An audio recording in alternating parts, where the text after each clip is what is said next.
Kembali lagi di Cahaya Hati Indonesia dan Masya Allah kita akan masuk ke dalam sesi tanya jawab. Dan Alhamdulillah sudah ada 2 pertanyaan ya.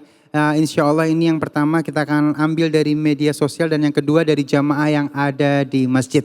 Baik, untuk pertanyaan dari media sosial mohon kesediaannya guruku yang dimulakan Allah Subhanahu Wa Taala, Al Ustadz Zaki Mirza ini Masya Allah Ali bacain dulu mohon izin. Dari @Aisyah_19.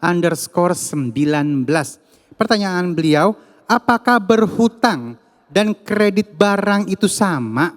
Nah yang pertama tuh ya, hukumnya gimana ya Ustadz ya? Kadang butuh untuk membeli keperluan di rumah. Seperti misalnya kulkas atau TV. Tapi duitnya belum terkumpul. Jadi menggunakan sistem kredit. Boleh nggak?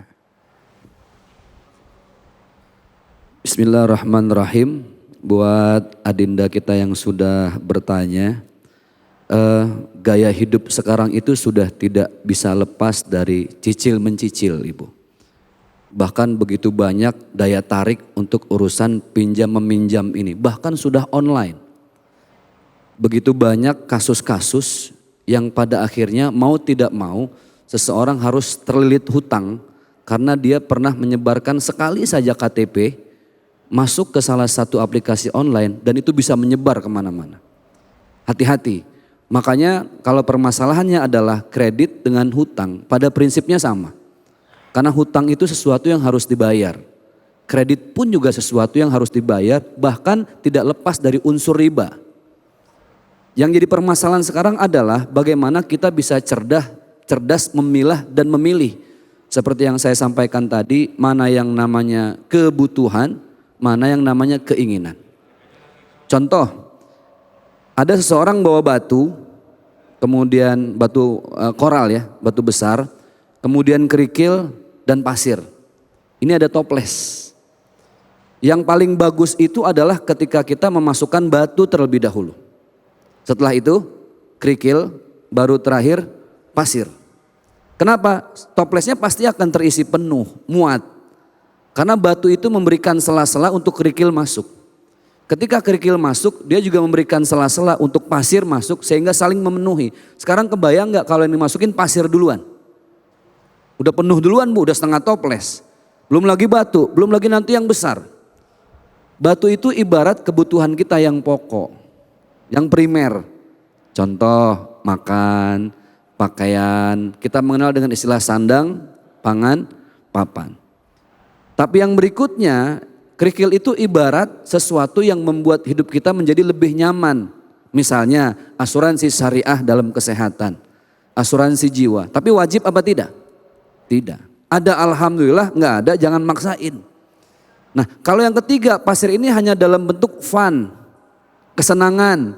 Jalan-jalan ke luar negeri, hobi motor, touring mobil dan lain sebagainya. Harus cerdas memilah dan memilih.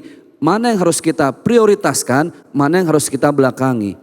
Nah kadang zaman sekarang kita kemakan sama gengsi. Betul gak Ibu?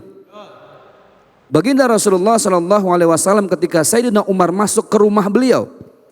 Umar menangis. Kenapa? Melihat baginda Rasulullah SAW tidur di atas pelepah kurma. Lalu Rasulullah bercerita ketika Umar bin Khattab nangis melihat Rasulullah dalam keadaan tidur di atas pelepah kurma. Apa kata Rasulullah? Aku diberi 2 pilihan oleh malaikat Jibril. Yang menyampaikan Allah melalui malaikat Jibril. Apa pilihannya? Wahai Muhammad, engkau ingin menjadi nabi dan hamba atau ingin menjadi nabi dan raja? Itu pilihannya.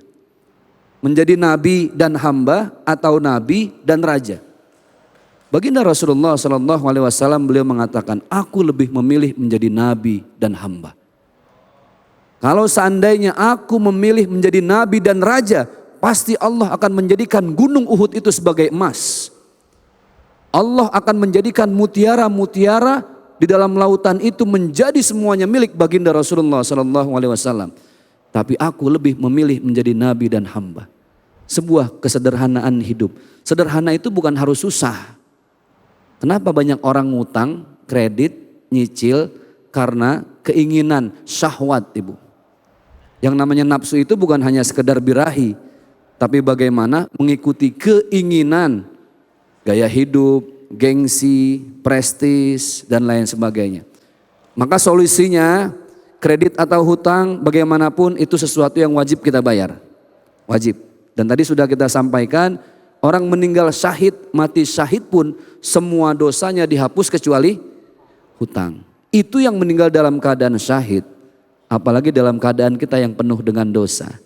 Jadi ada rezeki bayar hutang. Minimal dengan membayar hutang itu memudahkan proses sakaratul maut kita nanti. Mudah-mudahan bermanfaat dunia akhirat.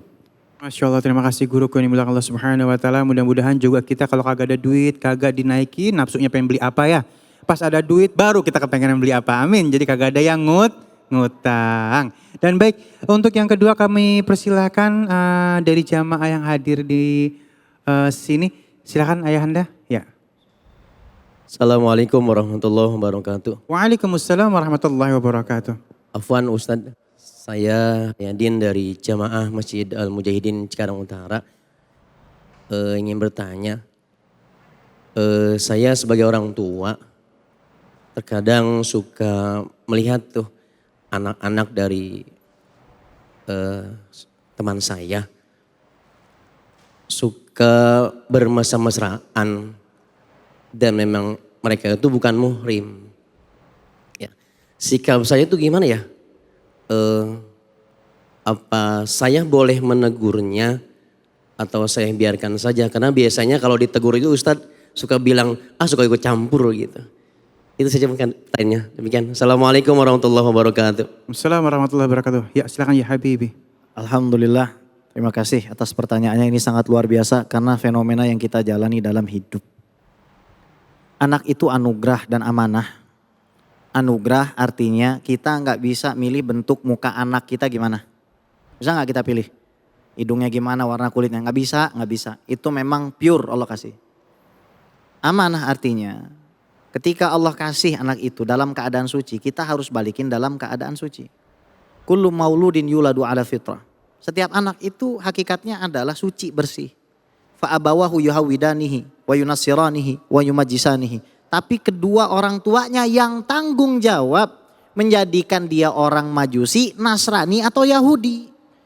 Makanya Nabi Muhammad SAW ngasih tahu kita, alzimu auladakum wa ahsinu adabahum.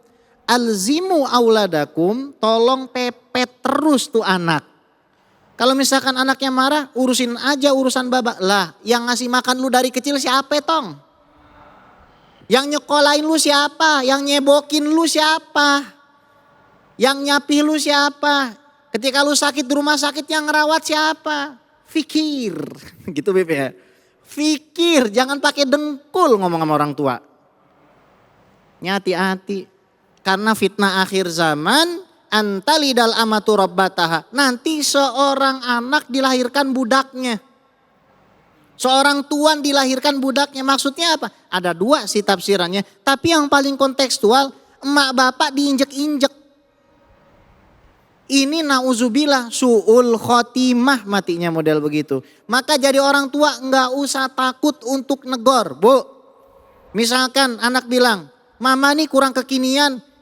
Yang namanya kekinian kayak kekonoan kayak kalau maksiat ya neraka tempatnya. Tugas saya ngasih tahu kamu supaya nanti saya di hari kiamat nggak diazab sama Allah. Supaya nanti kamu di hadapan Allah Subhanahu wa taala bisa menjadi orang yang dimuliakan. Hati-hati zaman sekarang. Gara-gara medsos kadang-kadang yang saya bilang tadi pelarian. Ya Allah kadang-kadang postingnya luar biasa Bib, ajib. Wah, padahal di rumah mah kerjanya ngulek sambel. Ya. Jadi jangan ngelihat ke atas. Seorang ibu pernah nasihatin anaknya, nak jangan kamu terlalu sering ngelihat ke atas. Memang indah ada gradasi warnanya. Tapi kalau kamu terus ngelihat ke atas, kamu akan jatuh ke dalam lubang kehidupan. Nasihatkan saja seperti itu, insya Allah jadi manfaat. Masya Allah, terima kasih Habibi, Masya Allah ya. Dan baik jamaahku yang dimuliakan Allah Subhanahu wa taala, seperti biasa setelah ini kita akan memperbaiki bacaan Al-Quran kita bersama guru kita Ustaz Syam ya. Jadi jangan kemana-mana, tetap bersama kami di Cahaya Hati Indonesia.